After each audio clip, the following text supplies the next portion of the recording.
Welcome to the Science of Fiction HFY Galaxy Tales.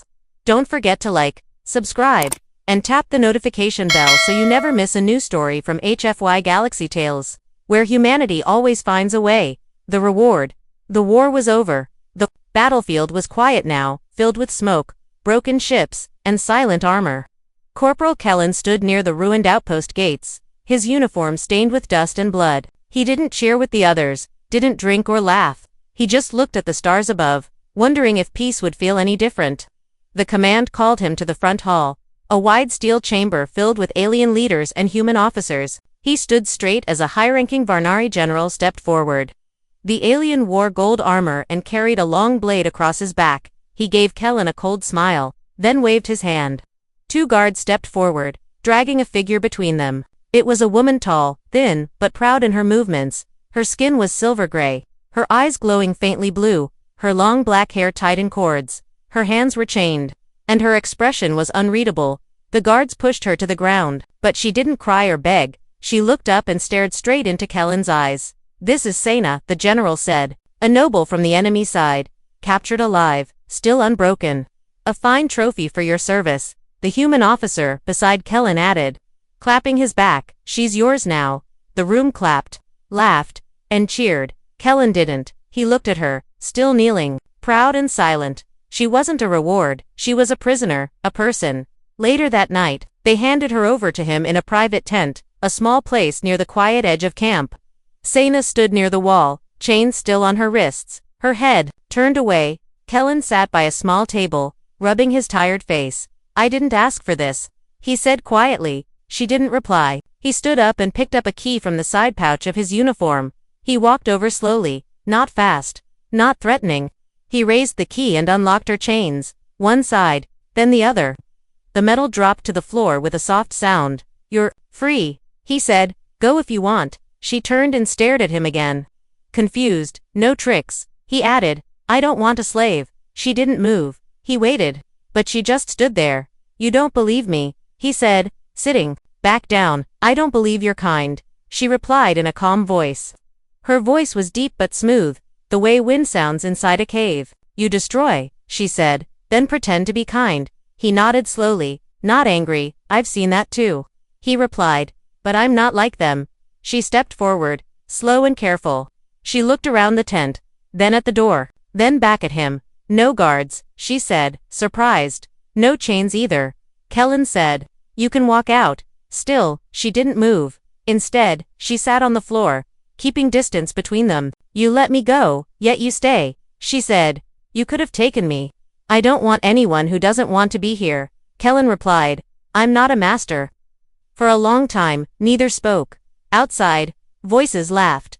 Music played. Soldiers celebrated. Inside, there was only quiet breath and flickering lamplight. Finally, Sena asked, "Why did you not reject the gift publicly?" Kellen sighed. "Because if I refused in front of them, they would have given you to someone worse. They think you belong to me now. So you're safe at least for now." She nodded once, thoughtful. "You are strange," she said. He smiled slightly. "You wouldn't be the first to say that." That night, she didn't sleep. She sat near the wall, eyes open, watching the door and the man who had unchained her. He didn't lock the flap or keep a weapon close. He just lay down and closed his eyes, tired from too many battles. And when morning came, she was still there.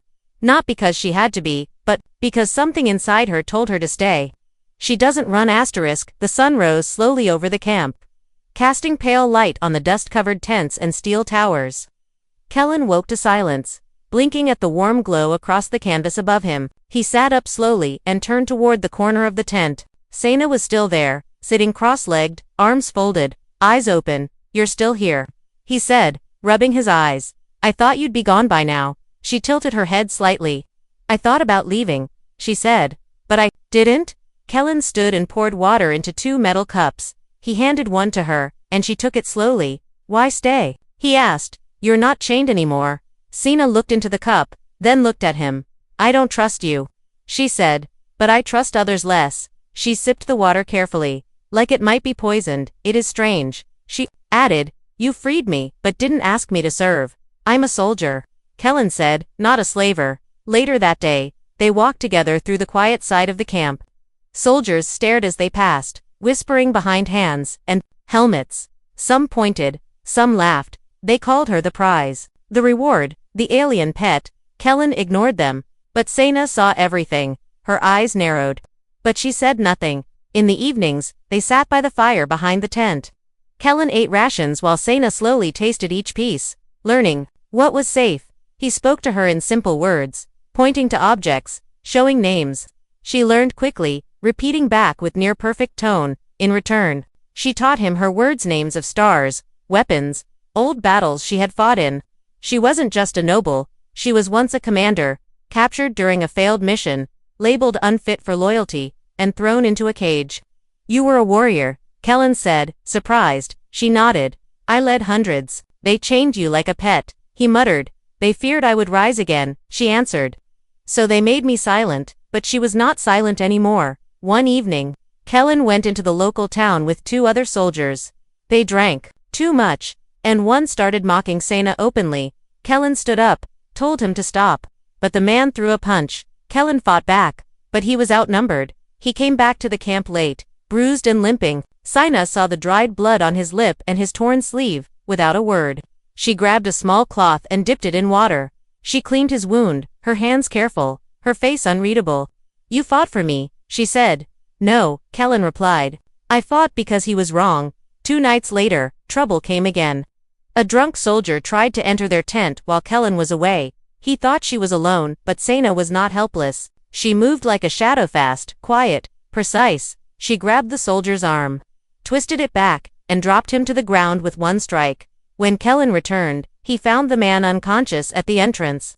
Sena sat beside the fire again, calm, brushing her hair back. I didn't run, she said simply. He looked at her, not surprised, but deeply respectful. I know, he replied. I never thought you would. The next morning, the whispers changed.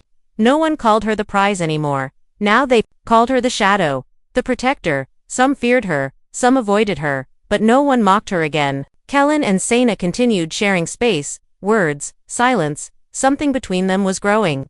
But neither spoke of it. It wasn't romance, not yet. It was trust, fragile, but real. And at night, when he closed his eyes, he no longer feared being alone, because she didn't run, and she didn't belong to him. She stayed because she chose to. Not a slave, not a soldier. The news came quietly, passed down through encrypted channels. The High Council was sending envoys to the outpost. They wanted to inspect prisoners of war, return certain captives, and correct mishandled property. Sena's name was on the list. Kellen read the message 3 times, fists tightening with each line. They didn't see her as a warrior, or a person. To them, she was still a trophy, a tool, a thing to be claimed and traded. He stepped outside the tent, found her sharpening a broken blade with a stone. Her eyes rose to meet his, calm as always. They're coming for you, he said quietly. She didn't flinch. I know, she replied. You heard. I always hear. For a moment, neither spoke. Then she stood and asked a simple question. Will you stop them? Kellen looked away, the weight of duty pressing on his chest. If I do, he said, they'll strip my rank, court-martial me. Maybe worse. She nodded. Not in anger, just understanding. I will leave then, she said softly, before they arrive, while I can still choose.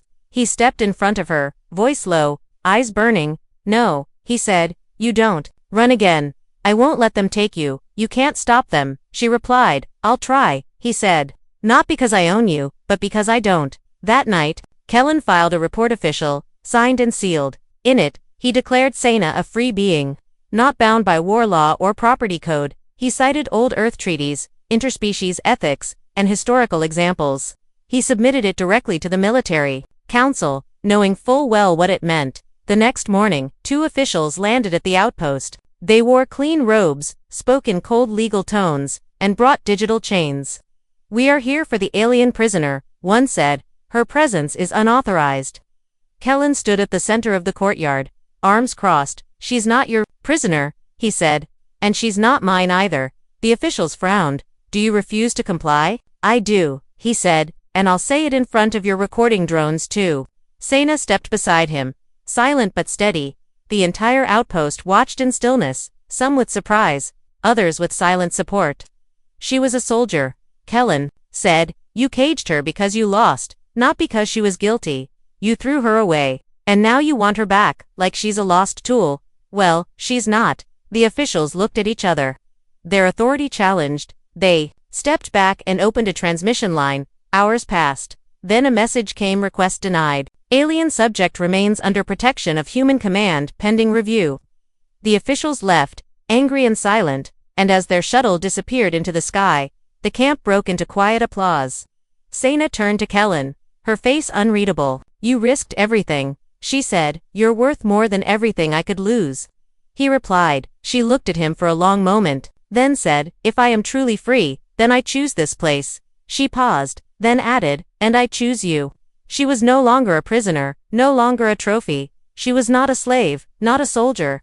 She was something more now, a fighter who stood her ground, a woman who chose her path, and a soul who had been freed, not by power, but by kindness. The end.